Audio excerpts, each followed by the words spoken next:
The Senate has acted on 2 nominations that have been held up in political gridlock over the last several weeks. And while the confirmation journey may be over for Ernest Moniz, the same cannot be said about Gina McCarthy. From the very beginning, our key focus were these 5 transparency requirements. Louisiana Senator David Vitter, who led the opposition to McCarthy's nomination, disputed the notion that his differences with McCarthy were over policy. We're asking for openness and transparency. Democrats say McCarthy has answered 1,000 questions from the Republicans so far. Their leader in the Senate, Harry Reid, decried the Republican effort on McCarthy and other Obama nominees. This type of blanket partisan obstruction used to be unheard of.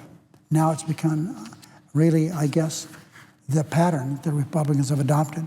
On a more positive note, Senator Lindsey Graham dropped his hold on Ernest Moniz, the president's nominee to become the next energy secretary. Graham said the hold had nothing to do with Moniz himself, but over the MOX facility in his home state of South Carolina. The reason we put a hold on the nominee for Secretary of Energy is to get everybody's attention. The MOX facility would take 34 metric tons of weapons-grade plutonium and reprocess it so that it can be used as a fuel for commercial nuclear reactors around the country.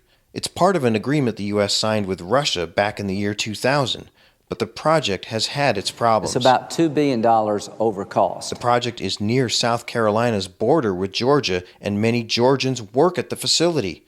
Georgia Senator Saxby Chambliss indicated that the hold was lifted after the administration agreed to discuss how to recover the cost overruns. We have got their agreement that they are willing to sit down with the contractor and let's talk about money.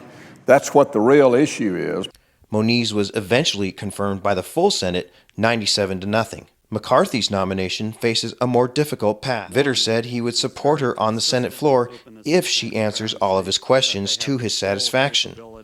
He also held out the prospect that McCarthy's nomination could be filibustered.